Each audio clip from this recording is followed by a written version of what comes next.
Hello everyone, welcome back to my YouTube channel Floral Bio Canvas. In today's video we will be studying about leaf. So we will be seeing the structure of leaf, what are the types of leaf, we will be studying about phyllotaxy, that is arrangement of leaf, then we will be seeing about modification, and in venation we will be seeing reticulate and parallel venation. So let's start with the topic. Now when we talk about कि leaf develop कहाँ से होता है, तो leaf is develop from the leaf primordium. Leaf primordium it is the outgrowth और group of cells that give rise to a leaf. जो structure leaf बनता है, it is a outgrowth that gets converted into the leaf और transformed into leaf, that is leaf primordium. और leaf कहाँ से produce होता है, एक स्टेम में जो नोड रहता है, नोड के रीजन से लीफ आता है. So leaf is produced from the nodal region. And अगर हम लीफ को डिस्क्राइब करें तो ये thin, expanded and green in colour रहता है. So it is thin, expanded and green color because of the chlorophyll pigment present into it. Now it shows presence of axillary bud. There is presence of axillary bud. And also अगर हम leaf के function की बात करें तो because it is green in color because of chlorophyll pigment, as it have chlorophyll pigment, so it will be performing photosynthesis and transpiration. क्योंकि leaf के upper surface पे हम देखें तो stomata present है. Stomata is responsible for loss of water vapors, loss of water into the form of water vapors from the upper surface of the leaf through stomata. ठीक है. So this is termed as for transpiration. So हमने देखा these general characters of leaf, like what is the function, from where it is produced, कहाँ पे present है, और ये कैसा है, thin, expanded and green in color. Now we will be seeing the typical structure of leaf. So अगर हम leaf के स्ट्रक्चर में देखो तो इसमें तीन टर्मिनोलॉजीज हैं. जैसे कि लीफ के पास लीफ बेस है, then it is having petiole and then it is also having lamina. So उसका अलग टर्मिनोलॉजीज, जैसे लीफ बेस को हम हाइपोपोडियम बोलते हैं, जो पिट्यूल है उसको हम मेसोपोडियम बोलते हैं, एंड जो हमारा लैमिना है उसको हम एपिपोडियम बोलते हैं. So we will be studying them one by one. When I talk about leaf base, so the point by which the leaf remains attach to the stem, ये पॉइंट है जिससे लीफ अटैच द स्टेम से, उस point को हम leaf base बोलते हैं. इसको हम हाइपोपोडियम भी बोलते हैं. जो ये लीफ बेस रहता है ये वेरी करता है. अगर हम एग्जांपल ले मैंगो में, तो ये पल्वीविनस रहता है. जैसे कि जो लीफ बेस रहता है वो स्वोलन रहता है, it is swollen, so it is termed as pulvivinous. And it is also sheathing or ligulate, एक covering form करता है especially in monocot plant, so it is termed as sheathing or ligulate leaf base. Now typical leaf के structure में क्या रहता है, apex रहता है, at the tip we can see apex of the leaf, then margins of the leaf, this is the margin of the leaf, these are the veinlets responsible for conduction. Then here we can see this stalk like structure that is termed as petiole. Then axillary bud we will be seeing here. There is a presence of stipule here we can see. Now these stipules, जो stipule है ये lateral outgrowth है, it is the lateral outgrowth, और ये stipule green color का रहता है. it is responsible for protection. अगर leaf के पास stipule है तो it is termed as stipulate, और leaf के पास stipule नहीं है तो it is termed as exstipulate. Moving further, here it is now petiole or mesopodium. So this petiole or mesopodium, the part that connects the lamina with the leaf base is termed as petiole. जो part leaf base and lamina को connect करके रखता है उसको हम petiole या mesopodium बोलते हैं. In simple words, it is termed as stalk. So the part which connects the leaf base and lamina is termed as petiole. Now अगर लीफ के पास petiole है तो it is termed as petiolate. अगर leaf के पास petiole नहीं है तो it is termed as sessile leaf. अगर लीफ के पास पिट्यूल नहीं है तो it is termed as sessile leaf. जो हमारा पिट्यूल है ये क्या हेल्प करता है, तो ये हेल्प करता है लैमिना को to get expose to light and helps in conduction. मतलब ये कंडक्शन में भी हेल्प कर रहा है, एंड जो लैमिना हमारा है it is easily getting expose to the light. The third part was lamina और एपिपोडियम. तो ये जो पार्ट है that is large expanded flat green part of the leaf, it is termed as lamina or epipodium. As it is green in color, so it is responsible for photosynthesis, and presence of stomata is there on the leaf, so it is responsible for gaseous exchange. जब stomata open होता है तो there will be gaseous exchange. It is also responsible for transpiration, that is loss of water vapor from the aerial part of the leaf. ये जो leaf है it could be either dorsiventral और isobilateral. dorsiventral मतलब upper surface of the leaf and lower surface of the leaf differs. And अगर हम anatomy में भी बात करें तो it is made up of two cells, spongy and palisade. So ये dicot में specially होते हैं. Isobilateral, it is made up of only one kind of cell. So isobilateral, उसमें दोनों surface एक तरह दिखते हैं. So it is isobilateral. Talking about the venation of leaf, here it means that the arrangement of veins and veinlets in leaf lamina is termed as leaf venation. तो ये responsible रहता है for conduction of water and minerals, and also it provides the structural framework to the leaf. Now there are two types of venation, that is reticulate venation and parallel. जब भी हम reticulate venation की बात करते हैं तो ये network जैसा फॉर्म कर लेता है. जैसे कि ये वेन्स है, किसी भी लीफ में अगर वेन्स प्रेजेंट है तो that is forming network like structure, that is termed as reticulate venation, mostly seen in dicot plants. When I talk about parallel venation में ये जो वेन्स हैं ये रन करती हैं parallelly, they run parallelly, so there is no network formed in such leaves and it is found in monocot leaves, so it is termed as parallel venation. Now we will be seeing the types of leaf based on incision of lamina. Suppose I say this is the leaf, this is the structure of leaf.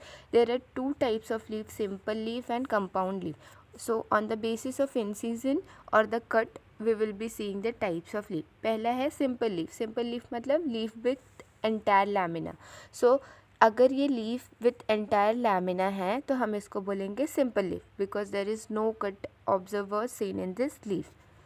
When I talk about compound leaf, तो leaf in which lamina is divided in number of leaflets. Suppose I say this is the leaf with entire lamina, तो ये आ गया simple leaf में. अगर यही leaf now it shows in season means cut, so it will be forming leaflet, it will be forming leaflets. मतलब ये entire leaf ही है but it has gone under incision, so it will be showing leaflets now.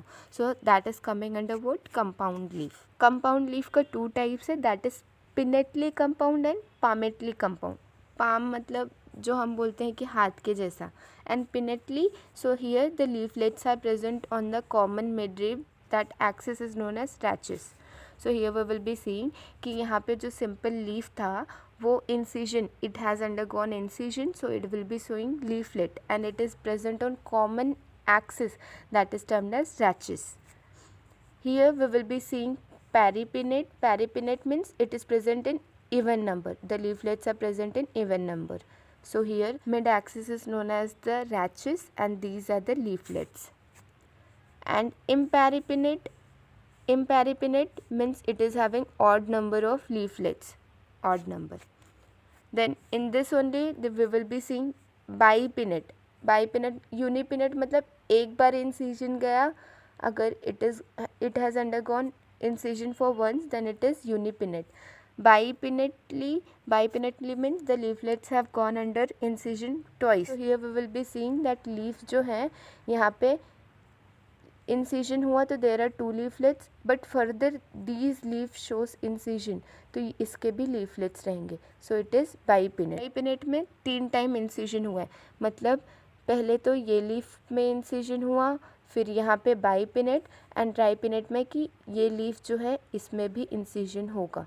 So they are coming under tripinnate.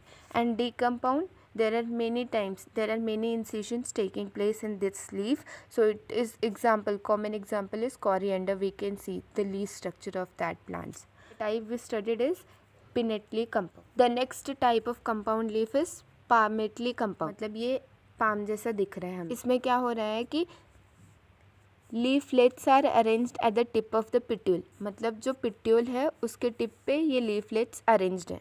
ठीक है. Here we will be seeing the types such as unifoliate. It means that the single leaf present on the tip of the petiole. Bifoliate, 2 leaf. Tri, 3 and quadri, 4 and then multifoliate. More than 4 or 5 leaves we can see here present on the tip of the petiole. So it is divergent and it has undergone incision. So this is coming under palmately compound leaf.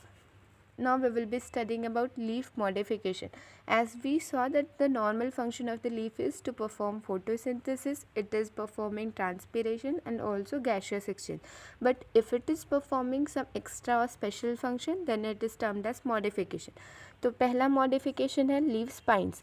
तो leaf spines, तो इसमें leaf modify होकर pointed sharp structure form किया, that is termed into spine. ये just to check the rate of transpiration. It is mostly seen in xeric, that is xerophytic plants which are found in desert जहाँ पे water scarcity रहती है. And also the second function is to protect the plants from the grazing animals. The second modification that we are going to see is leaf tendril. Tendril कैसा रहता है कि it is wiry, coil, thin and very sensitive structure. तो ये कैसे रहता है, जो इनके ओरिजिनल स्टेम रहते हैं वो वीक रहते हैं. So here the leaf is modified into tendril. तो वो कंप्लीट लीफ हो सकता है या टिप ऑफ द लीफ या पूरा एंटायर लीफलेट, जो लीफलेट रहता है वो मॉडिफाई हो सकता है टेंड्रिल में. On that basis it provides additional support जिससे कि वो प्लांट अपराइट और इरेक्ट स्टैंड कर पाए. As we saw that tendril is thin green wiry coil structure that provides additional support to the plant. The third modification is phyllode. तो यहाँ पे क्या होता है, जो लीफ का पिट्यूल है वो मॉडिफाई हो जाता है. It becomes flat green leaf like structure. So ये फ्लैट हो जाता है. This petiole is now modified into flat green leaf like structure. अगर वो फ्लैट ग्रीन कलर का स्ट्रक्चर बन गया तो it will be performing the photosynthesis. And इसमें जो बाइपिनेटली कंपाउंड लीफ रहता है, तो जैसे ही ये मॉडिफिकेशन हो जाता है they falls off. So this was all about modification we saw. Now we will be studying about phyllotaxy. When we talk about phyllotaxy, it means that arrangement of leaves on the stem or branches in a specific manner to get sufficient light. इनका arrangement उनके stem और branches पे to get the sufficient light, जिससे उनको sufficient light मिल सके. इसलिए the leaves have different arrangement. So we will be seeing them one by one. So when we start with phyllotaxy, the first one is alternate. यहाँ पे single leaf arises from each node. We will be seeing that they have alternate arrangement. एक node से एक ही leaf आ रहा है. So these leaves are arranged alternately, that from one node the single leaf arises. So they are having alternate arrangement. The second one is whorled. It means that many leaves arises from each node. तो यहाँ पे जो circular arrangement है we can सी, तो एक node से वहाँ पे बहुत सारे लीव्स आ रहे हैं जो कि सर्कुलर अरेंजमेंट शो कर रहे हैं. So it is a whorl arrangement और whorl phyllotaxy we can see. The next one is opposite superpose. तो यहाँ पे क्या है कि जो नोड है हमारा, वहाँ से pair of leaf is arising. Pair of leaf from each node. हर नोड से दो लीफ आ रहे हैं. So they are arranged oppositely and it is termed as superpose. Now they are getting enough और sufficient sunlight. When we talk about the next type, that is the last one, that is opposite decussate. यहाँ पे क्या है कि जो leaf है हर node से दो लीफ आ रहे हैं, but they are arranged at a right angle. They are arranged at a right angle. So we will be seeing कि it is opposite decussate arrangement. यहाँ पे कैसा कि पहला एक normal leaf, that is opposite superposed arrangement they are showing, but the next one is having right angle arrangement. So we will be seeing to get enough और sufficient sunlight they are arranged at a right angle. So that is termed as opposite decussate. So this video was all about the leaf. We saw the structure of leaf, we talked about its modification, types of leaf and phyllotaxy. Hope so this video was helpful to you. Please hit the like button and subscribe to my channel for more new videos. Thank you.